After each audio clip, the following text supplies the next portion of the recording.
Curso holístico de Sellor. Viniste de las estrellas, ¿lo recuerdas? Introducción a la filosofía de Sellor. Capítulo 7. Ich.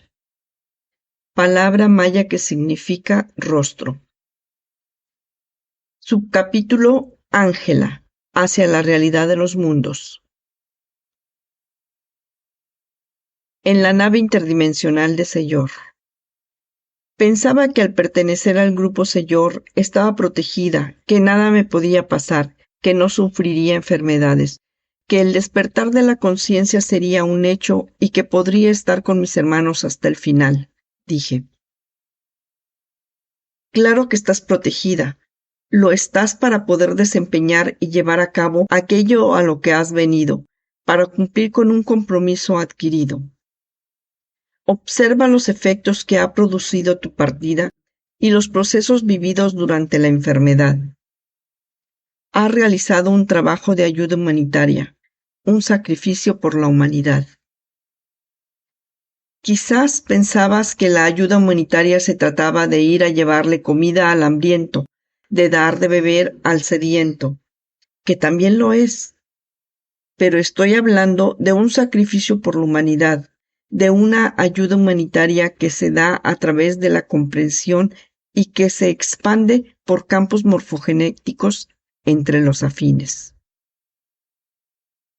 Cada uno tiene un rol, basado en ese compromiso adquirido previamente en la dimensionalidad y, en base a él, una vida diseñada para llevarlo a cabo. Todo es causal, no hay nada casual, me respondió.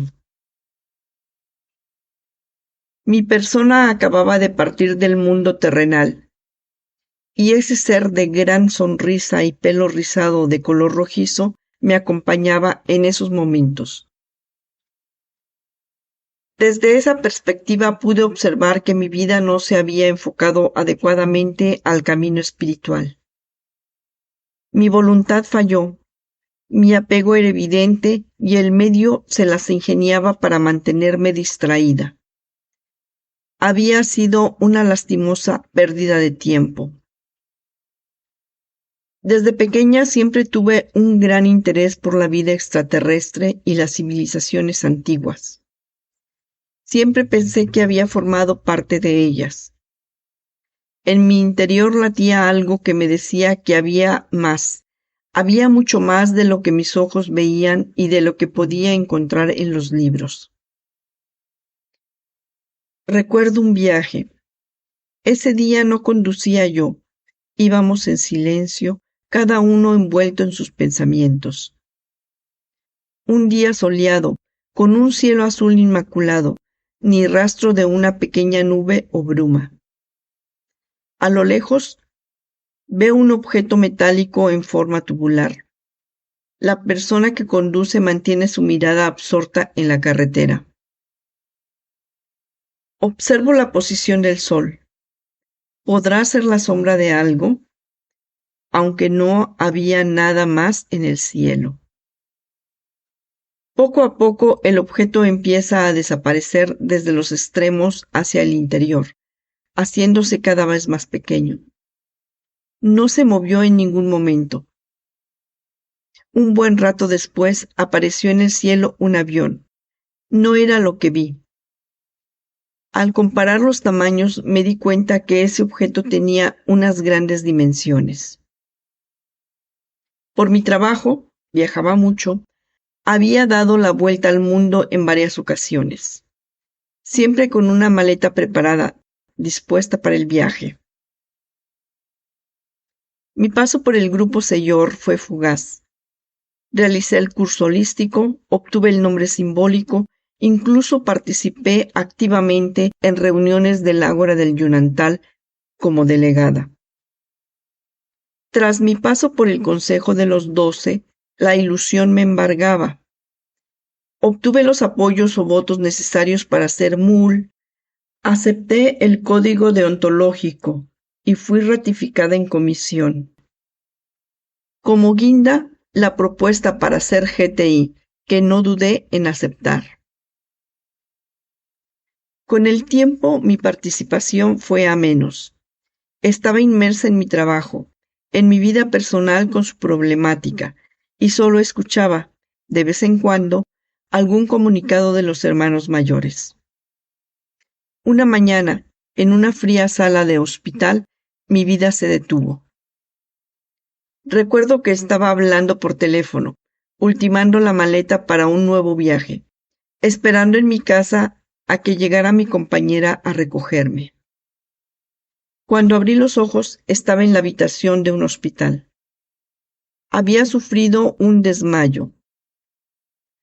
Las caras de las personas que venían a verme denotaban que algo pasaba, pero nadie se atrevía a comentar al respecto. Pocos días después, el médico confirmó mi sospecha. Me daban de 7 a 12 meses de vida. Fue entonces cuando quise darle la vuelta a mi mundo. Me volqué en ponerme al día en Señor y exigía, esa es la palabra, a los hermanos del pulsar sanador de Señor que me sacaran de esa situación. En las lecturas de los comunicados se encontraban las respuestas, aunque no quería asumirlas. Yo no podía estar en esa situación. No me lo merecía. Yo no. Poco a poco me daba cuenta que esa situación era lo que tenía que vivir. Por primera vez disfrutaba de mi familia, de mis amigos, de una lectura, de un film. Apreciaba los paseos por el parque, el cantar de los pájaros, incluso de los días de lluvia y tormenta. Aprendí a saborear el café trascendental, a vivir desde una perspectiva menos terrenal la ciencia, el arte, la filosofía y la espiritualidad. Encontraba la belleza en todo lo que me rodeaba. Cada vez más mi espacio se iba reduciendo. De la ciudad a mi barrio, de mi barrio a mi zona residencial, de ahí a mi casa y de mi casa a mi habitación. Mi cuerpo ya no tenía fuerzas para moverse y necesitaba la ayuda de alguien para todo. Ahí, en ese pequeño espacio, es cuando más libre me sentí. Pude volar, recorrer universos, mundos paralelos, incluso visitar a mis hermanos en convivencias. El medio ya no me apresionaba. Mis cadenas habían desaparecido.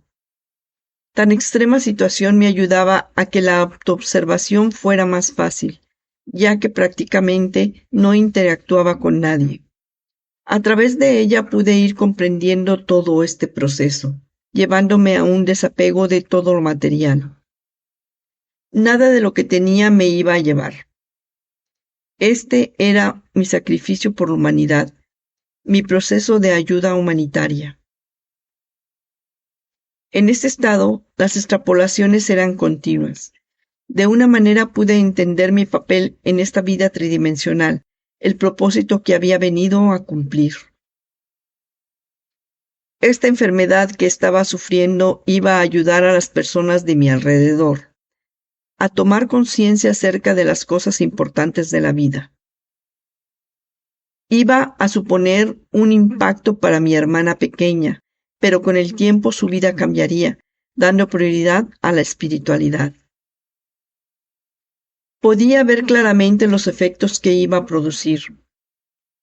Eso me tranquilizaba de alguna manera. Era lo mejor que les podía pasar. Era lo que sus réplicas habían pedido para su avance. Era lo que necesitaban vivir. A través de mi transmutación, ellos transmutarían también. Ahí entendí el significado de sacrificio por la humanidad. Una mañana decidí extrapolar mi pensamiento a la nave interdimensional de Señor. Quería reunirme con mi réplica. Llegué a una sala muy luminosa, en la que no había nada. Allí se encontraba ella, quien se presentó como Leib La. Detrás, como jugando al escondite una niña pequeña de ojos verdes y largo pelo de color rubio dorado. Miré a la pequeña y la saludé con la mano. Eres tú también. Es la réplica de tu próxima vida en el planeta Tierra que llegará como chamán, dijo Leibla. Mi intención en este encuentro con mi réplica era saber si era mi final y qué me esperaba después. Claro, mi réplica ya sabía a lo que iba, por lo que no necesitó que dijera nada. Tomó mis manos con suavidad. En un instante pude ver diferentes vidas paralelas que se estaban dando y que eran parte de mí.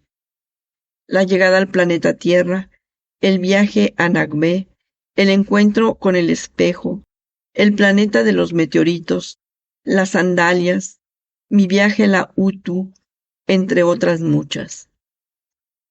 Tan solo fueron unos segundos, pero el viaje por esas vidas fue increíble.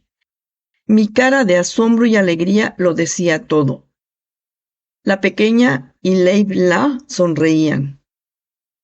Ven, acompáñame, dijo la pequeña. Delante de ella se abrió una puerta. Se quedó mirándome esperando que me acercara. Al traspasarla, me vi en un parque. Ella ya estaba sentada en un banco de madera junto a un colorido recinto con columpios y otros aparatos infantiles. Después de un rato sentadas, me pregunta, ¿qué ves? Un parque infantil, contesto. ¿Ves algo extraño? No lo sé. Es un parque bastante completo para que los niños puedan. En ese momento me percaté, la miré y proseguí con un tono más apagado. Los niños, faltan los niños. El entorno cambió y nos situamos en una gran sala de cine. Miré alrededor. Estábamos solas. ¿Vamos a ver una película?, pregunté. La pequeña comenzó a reírse. Claro que no.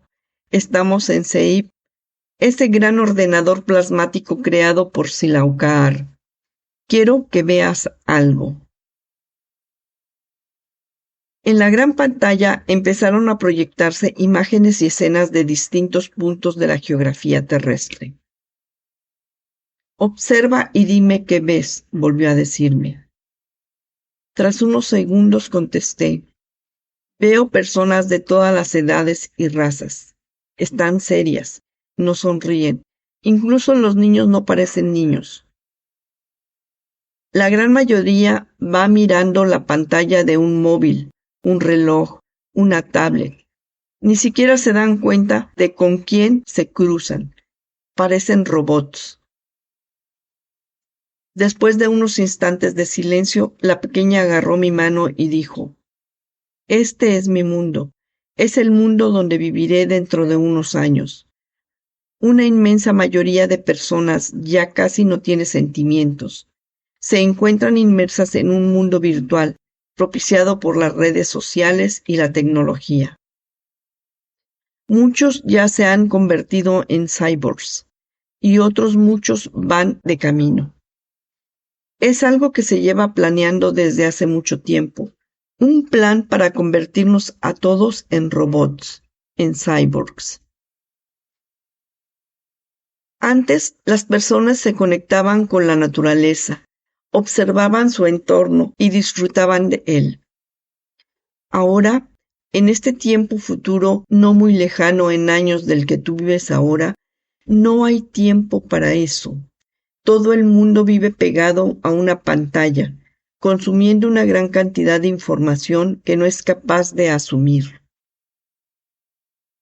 Viven en la ilusión de una vida ficticia, propiciada en gran medida por la realidad virtual, y controlados como un gran rebaño a través de chips, móviles y un sinfín de productos electrónicos conectados a una red. Muchos humanos llevan implantes que anulan su creatividad y sus sentimientos. Conectan su mente a esa misma red, por lo que no necesitan esfuerzo para aprender un determinado instrumento musical, Por ejemplo, cada vez son más los que utilizan dichos implantes y cada vez son más los que se están convirtiendo en cyborgs. Esas imágenes me hicieron ver cómo había vivido mis últimos años, todo el día con un móvil en mis manos, un portátil o una tablet, saltando de una página a otra en Internet, leyendo noticias que sinceramente no sé por qué las leía. Quizás lo único que quería era distraer mi mente. Solo quería mantenerme distraída y así no tener que enfrentarme a la realidad de un mundo que estaba decayendo. No quería enfrentarme a mi realidad, a mí misma, a mis sombras. Quería mirar hacia otro lado. Las escenas en la gran pantalla cambiaron de color. Pasaron del gris y negro a un gran mosaico de colores. Las personas que aparecían ahora estaban sonrientes, vivían en humildes casas, trabajaban los campos, se reunían constantemente y tenían claro el rumbo al que iban dirigidas sus vidas. También utilizaban la tecnología, pero como meras muletas para casos necesarios. La pequeña sintió el cambio en las emociones que esas imágenes estaban provocando en mí. Apretó un poco más mi mano y dijo: «Este será mi pueblo, Señor». En ese momento se produjo un gran resplandor y nos llevó hasta allí. La pequeña ya no era tan pequeña, era toda una mujer. Nos miramos, sonreímos y nos fundimos en un gran abrazo. Paseábamos por una plaza central. Todos me miraban y me saludaban con una pequeña inclinación de cabeza.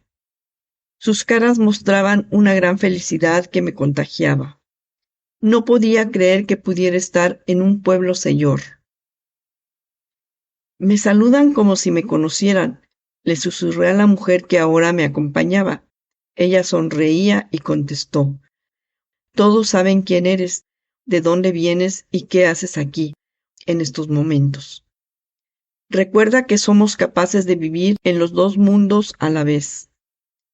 Tu presencia aquí ya estaba acordada. No hay nada que se produzca al azar. Todo está ya escrito. Por eso, todo es relativo».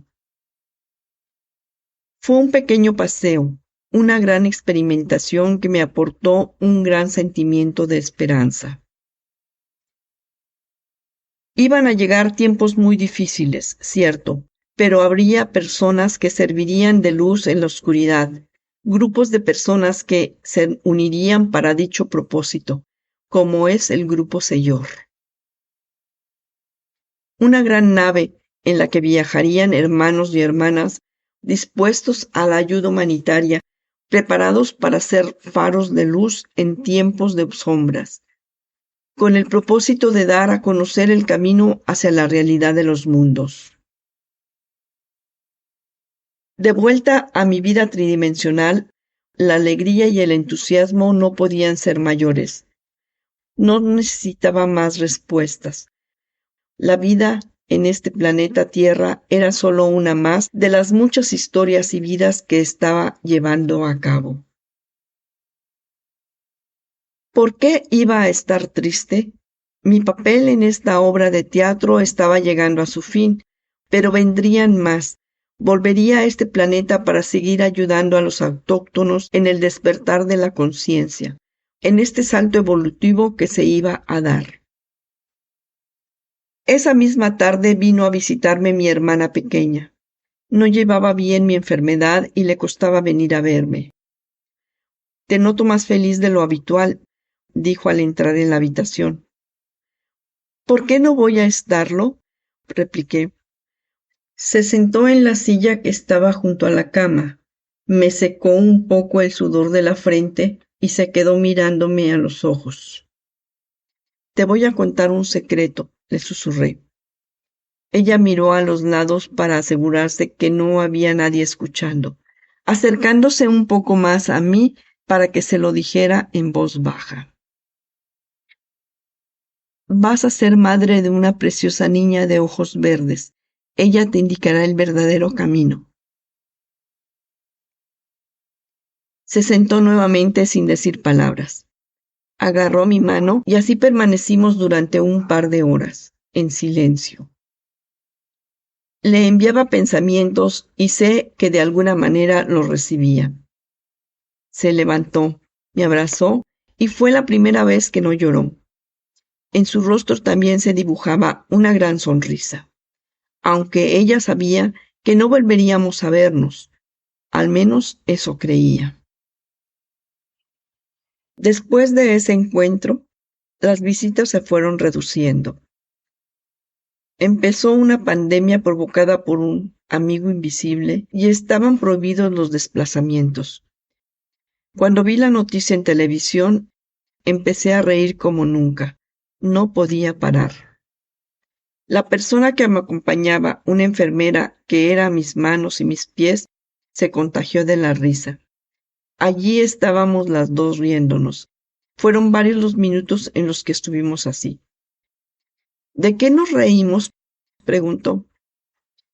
Con las lágrimas en los ojos de tanta risa contesté como pude. ¿No es maravilloso? Tenía que vivir la soledad para encontrarme a mí misma. Todo está previsto. Uf.